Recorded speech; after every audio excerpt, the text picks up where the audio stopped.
pick a pass, I mean, he basically looks up and 30 yards down, he's got 5 guys, and he can just put it right on the feet.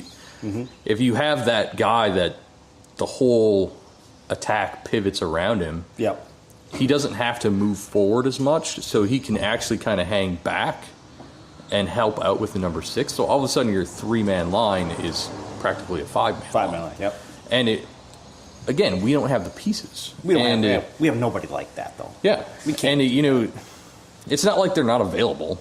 I think, for me, I would love to see us stay with this 3-5-2. Yeah. I really hope that Heath doesn't look at the Houston game and be like, my God, this formation isn't going to work. Well, and he realizes that it's the gassed players that did it. It was circumstances beyond his control. Yeah. And the big thing is 3-5-2, Calvo gets put into his natural role. Yep. He's still a center back. Yep. But now he's pushed out to the left. Yep. And he's got that help, and it minimizes his mental lapses. But in previous podcasts, we've talked about, is it Heath's fault we're not doing well? Is it the front office's fault we're not doing well? Last night, I'm going to put the blame completely on Heath because, like I said, he had to know those guys were gassed. So make some lineup changes to get some fresh legs in there.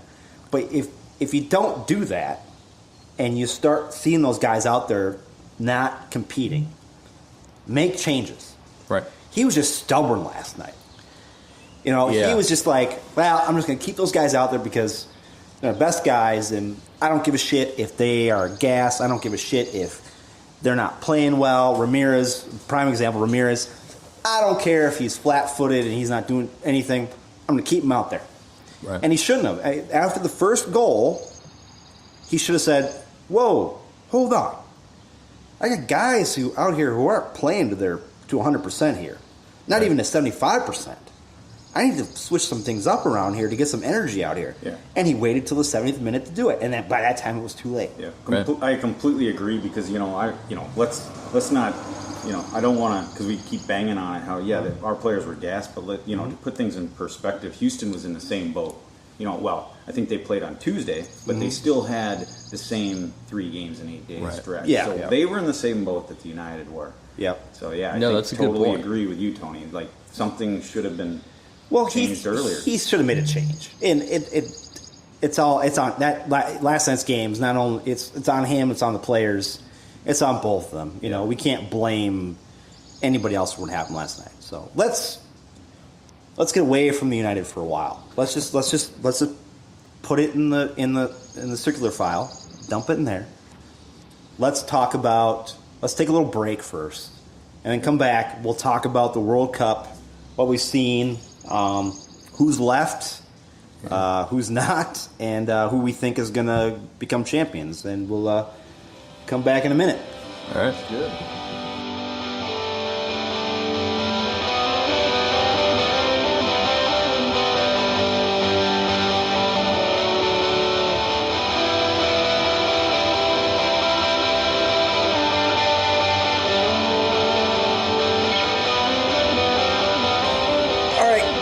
We are back. We had a little break.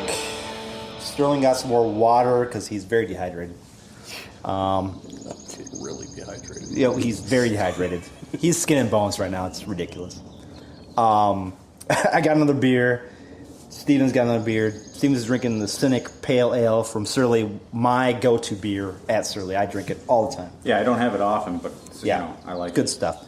Belgian style. I am drinking right now a Keep the North Cold from Fair State Brewing. It's just a regular Minnesota Golden Ale. It's a nice sipper, man. It's I wouldn't say a sipper. It's actually kind of a chugger. It'd be a pounder on a hot day like today. If it wasn't Sunday and I have to go back to work tomorrow, which all of us do, right? Yep. Yeah. It's back to work. So let's talk about World Cup, because United talk got me a little depressed. So we've got 4 teams left in the World Cup. We've got on one side we've got Croatia and England, and of course England is my team this year because I put money on them. Yep. So I need them to win. And the other side, we have France and Belgium. That's right. Out of those 4 teams, guys, I'll go around the table. Who do you guys think is going to win this one? Sterling, start with you. Who do I want to win, or who do I think will win? Well, who do you want to win? Who do you think? I mean, you can take Because I one. put money on Belgium because I Yeah. think they'll win. Yeah, but who do you want to win? But I want England to win. I completely shocked that they've gotten to the semifinals, so I want them. Okay. All right. Dave Stevens? Yeah, I mean, that's hard to... I also have money on Belgium. They were my kind of pick to win. And but that being said, I think it would be... As much time as I spent in England and traveling and working over there, I think it would just be great to see England win. So yeah, I agree with Sterling on that one. However, you know, the bookies wouldn't have you believe that. Most of them believe that there will not be a new World Cup winner. It's going to be the one of the 8 existing winners, either England or France. Those are the favorites. Which kind of surprised me. So Croatia's never won a World Cup. Never. No, Never. neither has Belgium. Nice Belgium. Okay.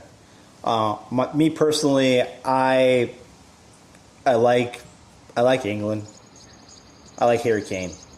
I think if they win the World Cup, this will be another golden era for English soccer. I think the young guys coming up, I think they've actually played well together, which surprised me.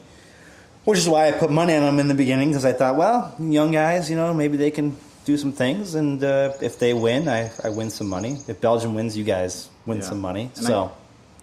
I guess I think Belgium will win. I really do. Even though the odds makers don't necessarily agree, and as much as I'd like to see England win, I think Belgium will win. I think Belgium and France are the 2 dangerous teams. They've got England.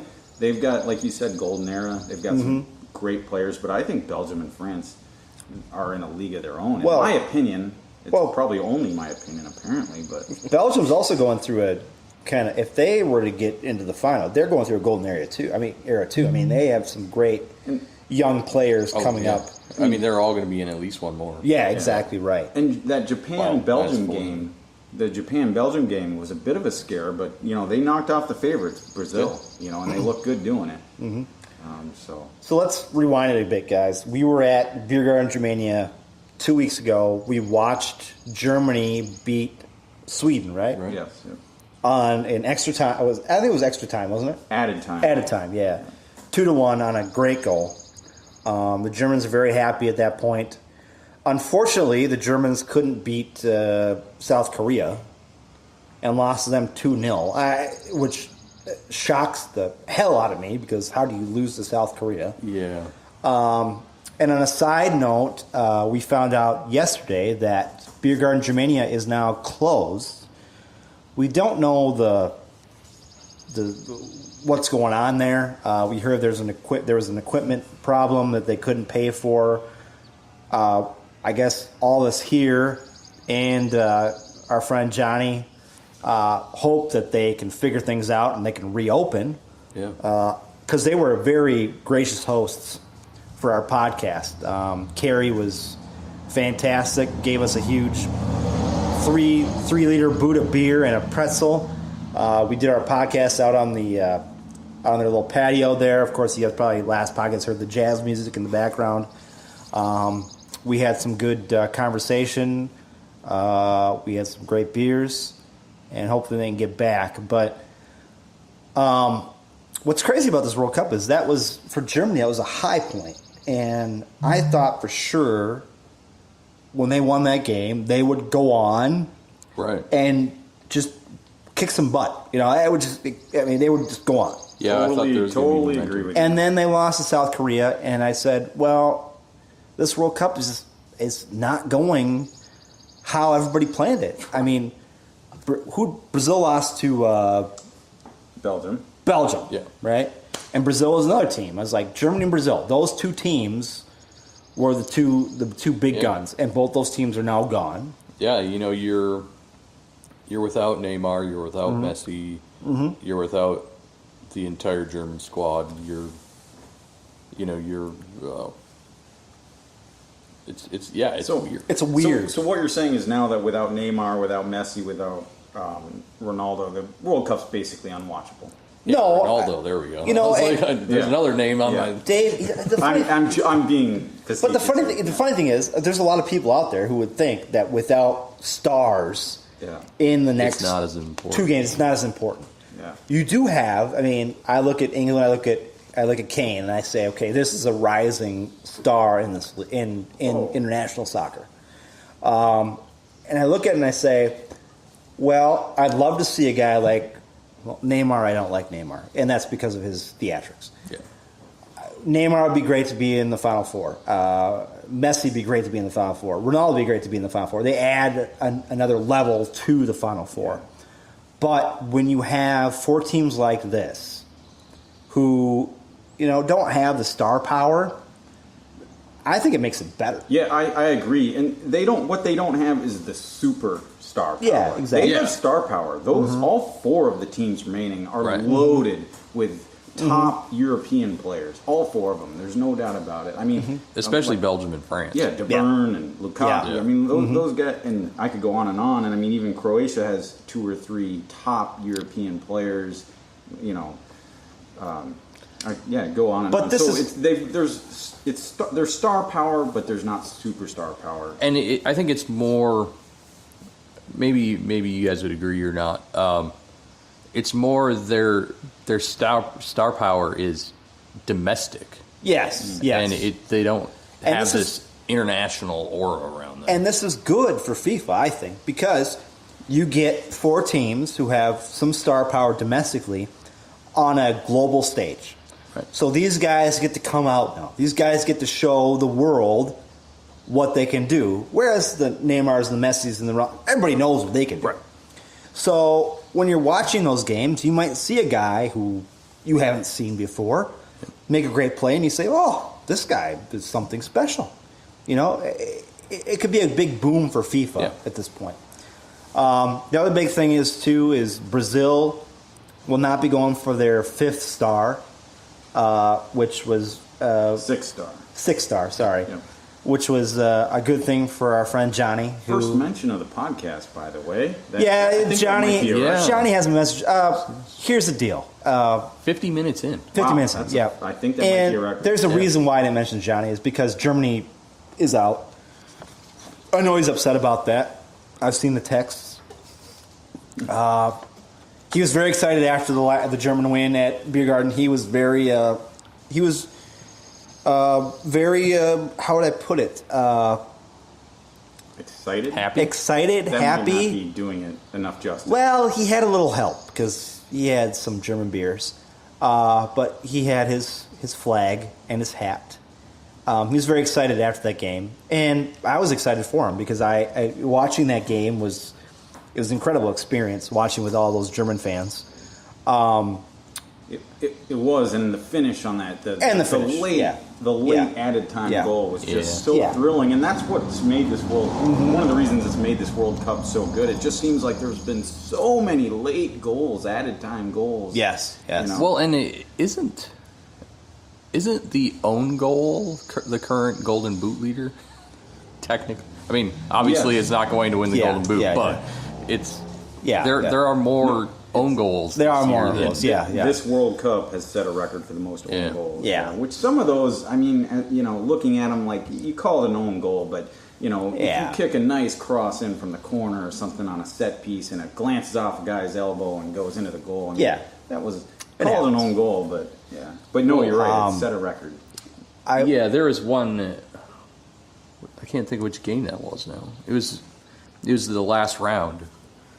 Where, it was like a cross that came in and it deflected off the guy's leg. Could have been Russia-Spain. That might have been. Where it was the... Where Russia had an own goal against Spain. I remember that one. so. Thinking, when I saw it in real time, I just thought that Spain had a nice goal. Yeah. And, upon replay, it actually last touched a Russian player and it was an own goal. But if you look at the play, I mean, let's give some credit to Spain on that one. It was a hell of a corner kick. And the player was in the right position. It just happened. It just dinged off him.